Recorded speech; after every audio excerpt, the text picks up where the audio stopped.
Assalamualaikum warahmatullahi wabarakatuh. Perkenalkan, nama saya Zafira Melinda dengan NPM 23120111246. Di sini saya akan menjelaskan tentang pengertian, bentuk serta contoh dari aliran filsafat. Yang pertama, ada pengertian aliran filsafat hukum. Aliran filsafat hukum adalah pendekatan-pendekatan filosofis dalam memahami hakikat hukum, keadilan, hubungan antara hukum, moralitas, serta kehidupan sosial. Masing-masing aliran memiliki pandangan berbeda mengenai apa itu hukum, dari mana asalnya, serta bagaimana seharusnya hukum ditegakkan dan ditaati. Lalu kita masuk ke bentuk aliran filsafat hukum. Yang pertama adalah aliran hukum alam atau natural law school. Inti dari pandangan aliran ini adalah hukum berasal dari moralitas atau hukum yang lebih tinggi, seperti hukum Tuhan atau hukum alam. Tokoh utama dari aliran ini adalah Thomas Aquinas, Cicero, dan Hugo Grotius. Ciri dari aliran ini adalah hukum positif buatan manusia harus sesuai dengan keadilan moral atau nilai-nilai universal. Lalu contoh dari aliran ini adalah konsep hak asasi manusia yang melekat sejak lahir. Bentuk yang kedua ada aliran positivisme hukum atau legal positivisme. Inti dari pandangan aliran ini adalah hukum adalah perintah atau aturan yang ditetapkan oleh negara. Sahnya hukum tidak tergantung pada moralitas.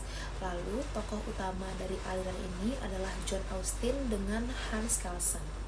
Ciri dari aliran ini adalah fokus pada bentuk hukum yang berbentuk peraturan tertulis, bukan pada isinya. Contoh pada aliran ini adalah hukum pidana positif yang mengatur sanksi berdasarkan KUHP meskipun mungkin secara moral diperdebatkan. Lalu bentuk yang ketiga ada aliran realisme hukum. Inti pandangan ini adalah hukum adalah apa yang benar-benar dilakukan oleh aparat hukum atau hakim, bukan hanya apa yang tertulis. Tokoh utamanya adalah Oliver Wendell Holmes. Lalu cirinya menekankan perilaku aktual dari pelaku hukum dan konteks sosialnya.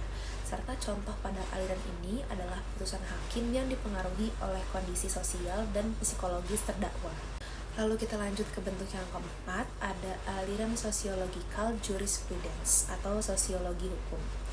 Inti dari pandangan ini adalah hukum adalah lembaga sosial yang harus dipahami dan dikembangkan sesuai dengan kebutuhan masyarakat.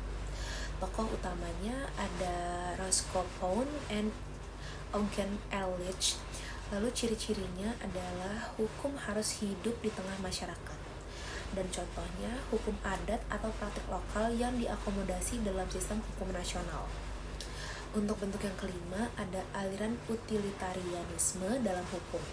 Inti pandangan ini, hukum yang baik adalah hukum yang memberi manfaat terbesar bagi jumlah orang terbanyak. Tokoh utamanya ada Jeremy Bentham dan John Stuart Mill. Cirinya penilaian hukum berdasarkan konsekuensinya, apakah memberi manfaat atau tidak. Lalu contohnya ada regulasi pajak tinggi untuk industri rokok demi kesehatan masyarakat luas. Lalu bentuk yang terakhir, yang keenam, ada aliran kritisisme dan postmodernisme hukum. Inti pandangan aliran ini, hukum tidak netral, sering digunakan untuk melanggengkan kekuasaan. Hukum harus dikritisi dari perspektif ideologi, kelas, gender, dan ras. Lalu tokoh utamanya ada Michel Foucault and Duncan Kennedy. Ciri-cirinya pendekatan kritis terhadap institusi hukum dan ketimpangan sosial. Contoh dari aliran ini adalah analisis hukum dari perspektif feminis atau teori hukum kritis, seperti critical legal studies. Sekian penjelasan dari saya. Terima kasih. Wassalamualaikum warahmatullahi wabarakatuh.